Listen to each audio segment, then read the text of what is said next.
Hello friends, welcome to my YouTube channel retail Gyan with Nitin Tiwari. और मैं आपका होस्ट नितिन तिवारी।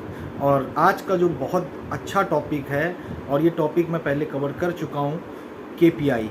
जो रिटेल में एक केपीआई होती है, रिटेल मैथ होती है, इसी का ये सेकंड पार्ट है। अगर आपने केपीआई के बारे में और ज़्यादा जानकारी लेनी है तो मैं पहले से इसका वीडियो बना चुका हूँ, आप डिस्क्रिप्शन बॉक्स में जाके चेक कर सकते हैं। चलिए ठीक है, आज मैं स्टार्ट करता हूँ। केपीआई रिटेल मैथ में कितने प्रकार की चीज़ें आती हैं, उसके 5 पॉइंट मैं आज आप लोग के साथ कवर करूँगा। बाकी के जितने भी हैं वो मैं नेक्स्ट वीडियो, उसके बाद वाले वीडियो में कवर करूँगा। तो चलिए आज स्टार्ट करते हैं केपीआई के बारे में।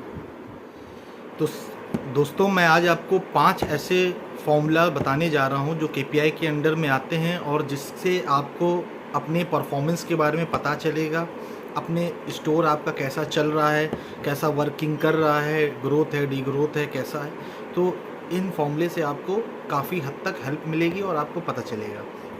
तो ये 5 जो मैं फॉर्मूले तो काफ़ी होते हैं, बट अभी मैं आपसे 5 शेयर करने जा रहा हूँ। जो ये 5 हैं बहुत ही इम्पॉर्टेंट हैं, तो इस वीडियो को आप लोग स्किप मत कीजिएगा, पूरा देखिएगा। अगर और भी इसका मैं नेक्स्ट पार्ट बनाऊंगा तो बाकी मैं उसमें आपको बता दूंगा। 5 में पहला आता है कन्वर्जन, सेकंड है एएसपी, तीसरा है एटीवी, चौथा है आपका यूपीटी, यूनिट पर ट्रांजैक्शन, और जो 5वां है वो है एसपीएसएफ। इसमें 1-2 फॉर्मूले ऐसे हैं जिसको अदर अलग अलग ब्रांड में कुछ और भी कहा जाता है, तो वो भी मैं आपके साथ अभी शेयर करूंगा। तो चलिए पहला मैं स्टार्ट करता हूं, कन्वर्जन। जितने भी कस्टमर आपके स्टोर में एंटर करते हैं और जितने भी कस्टमर आपके स्टोर में आते हैं वो आपके बायर हैं, पोटेंशियल बायर हैं। तो आपके लिए इम्पॉर्टेंट है कि उन कस्टमर का आप डाटा या उन कस्टमर्स की आप काउंटिंग एक तरीके से करें, ताकि आपको ये पता हो आपने कितने कस्टमर्स को कन्वर्ट कर रखा है सेल्स फिगर के अनुसार। तो इसको निकालने के लिए एक फॉर्मूला होता है जिसको कहा जाता है कन्वर्जन। और कन्वर्जन का जो फॉर्मूला है वो है number of bills divided by total customer entry. मतलब कि फुटफॉल, जितने कस्टमर आपके स्टोर में एंटर हुए हैं और उसमें से कितनों ने आपके स्टोर से परचेजिंग की है। तो इससे उसी चीज़ को निकाला जाता है। जब आप करेंगे number of bill divided by total customer entry into 100 equal to conversion निकल आएगा आपका। आपको एक मैं एग्जांपल देता हूं। अगर आपके स्टोर में 1200 कस्टमर्स ने एंट्री की है और उसमें से 250 बिल जनरेट हुए हैं या 250 लोगों ने ख़रीदा है, तो आपका कन्वर्जन रेशियो कितना होना चाहिए? तो आपको पहले नंबर ऑफ बिल, इसका मतलब 250 हुए हैं, तो 250 divided by total customer entry 1200 से आपको डिवाइड करके इनटू 100 करना है, तो इक्वल टू 20.8% आपका आंसर होगा। मतलब कि सम अबाउट 21% कन्वर्ट हुए हैं कस्टमर आपके यहाँ वॉकिंग्स के अनुसार। तो इसी को कन्वर्जन कहते हैं। और अपनी सेल फिगर को टारगेट करने के लिए आपको कन्वर्जन बहुत इम्पॉर्टेंट है। कन्वर्जन अगर आपको पता होगा तो आपको ये भी पता होगा कि कितने कस्टमर्स आए हैं और कितनों को हम लोग ने कन्वर्ट किया है। तो ज़्यादा से ज़्यादा कन्वर्ट रेट होना चाहिए। अगर आपका जितना ज़्यादा अच्छा कन्वर्जन होगा उतनी ही अच्छी आपकी सेल्स फिगर निकल के आएगी। Second is ASP. तो एएसपी का जो फुल फॉर्म होता है वो होता है एवरेज सेलिंग प्राइस। एएसपी होता क्या है? एएसपी का मतलब होता है कि अगर हमारे स्टोर में कोई भी प्रोडक्ट बिक रहा है और हमें जनरली ये निकालना है कि एक प्रोडक्ट की क्या एमआरपी होगी, एवरेज एमआरपी, तो उसको निकालने के लिए जितनी भी सेल होती है हम लोग का प्रोडक्ट, उसकी एक एवरेज एमआरपी निकालने के लिए हम लोग को इसका फॉर्मूले का यूज़ करना पड़ता है। एवरेज सेलिंग प्राइस निकालने के लिए हम लोग को कुछ भी नहीं करना है, हम लोग को सिर्फ अपना टोटल सेल लेना है और उसको डिवाइड कर देना जितने भी हम लोगों ने क्वांटिटी सोल्ड की है। जितनी भी हम लोग ने क्वांटिटी सोल्ड की है उससे हम लोग को टोटल सेल को डिवाइड कर देना, तो आपका एवरेज सेलिंग प्राइस एक निकल आएगा। एग्जाम्पल पे आप ये देख सकते हैं कि अगर आपने 9.5 लाख रुपए की सेल की है और आपकी 770 क्वांटिटी सोल्ड हुई है उसमें, तो आपको 9.5 लाख को डिवाइड कर देना है 770 से, तो आपके 1234 रुपये एक एवरेज वैल्यू निकल के आ जाएगी, जिससे आपको ये पता चल जाएगा जितना भी हमने प्रोडक्ट बेचा है उस प्रोडक्ट की एक जो एवरेज वैल्यू है, एक मिनिमम वैल्यू है जो है वो कितनी है।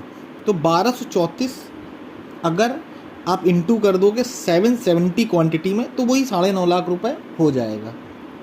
तो इसी को हम लोग ASP कहते हैं। Third one is ATV, average ticket value, और इसको किसी किसी ब्रांड में ACMSZ भी कहते हैं। इसका फुल फॉर्म होता है एवरेज कैश मेमो। तो इसका भी मतलब यही होता है, ये भी एक तरीके की एवरेज सेलिंग प्राइस के अनुसार ही होता है, बट इसमें ये होता है कि आपके एक बिल की वैल्यू क्या होगी, जो भी बिल जा रहा है उसकी एक मिनिमम वैल्यू क्या होगी, एक एवरेज वैल्यू क्या होगी, उसको निकालने के लिए हम लोगों को एक फॉर्मूला यूज़ करना पड़ता है, total sale divided by total number of bills. जितने भी बिल हम लोगों के हुए हैं उससे हम लोगों को टोटल सेल को डिवाइड करना है, तो आपकी ATV निकल आएगी।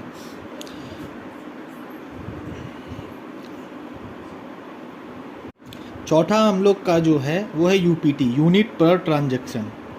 इसको किसी किसी ब्रांड में IPT भी बोलते हैं, आइटम पर टिकट। इसका मतलब ये होता है कि आपके एक बिल में कितनी वॉल्यूम्स बिके हैं, मतलब कितने पीसेस बिके हैं, तो उसकी वॉल्यूम निकालने के लिए हम लोग को UPT का इस्तेमाल करना पड़ता है। UPT का जो फॉर्मूला है वो है टोटल क्वांटिटी सोल्ड, जितने भी पीस हम लोगों ने बेचे हैं उसको हम लोग टोटल नंबर ऑफ बिल से, जितने भी बिल हम लोग के बने हैं उससे डिवाइड करते हैं, इक्वल टू हम लोग का UPT निकल आता है या फिर IPT निकल आता है, आइटम पर टिकट या यूनिट पर ट्रांजैक्शन। सपोज़ करिए हम लोगों ने 770 पीस सोल्ड किए हैं, 250 बिल हुए हैं, तो आप लोग को 770 को डिवाइड कर देना 250 से, इक्वल टू आपका UPT निकल आएगा 3.08, मतलब सम अबाउट आपके 3 वॉल्यूम पर बिल पे बिके हैं, मतलब एक बिल में एक बकेट साइज़ में आपके 3 पीस थे। तो चलिए अब स्टार्ट करते हैं 5वां पॉइंट, SPSF। SPSF का फुल फॉर्म होता है square foot of sales space या सेल्स पर स्क्वायर फिट। तो अब इसको निकालने के लिए हम लोगों को total sale divided by total retail area, मतलब अगर हम लोगों ने जितनी भी जो भी हमारा स्टोर है जितने स्क्वायर फिट का है, तो हम लोगों को उसको पहले जानना है कि हमारा स्टोर कितने स्क्वायर फिट का है।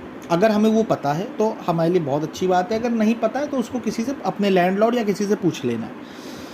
तो टोटल सेल को आपको डिवाइड करना है टोटल स्क्वायर फिट से, आपका सेल्स पर स्क्वायर फिट निकल आएगा।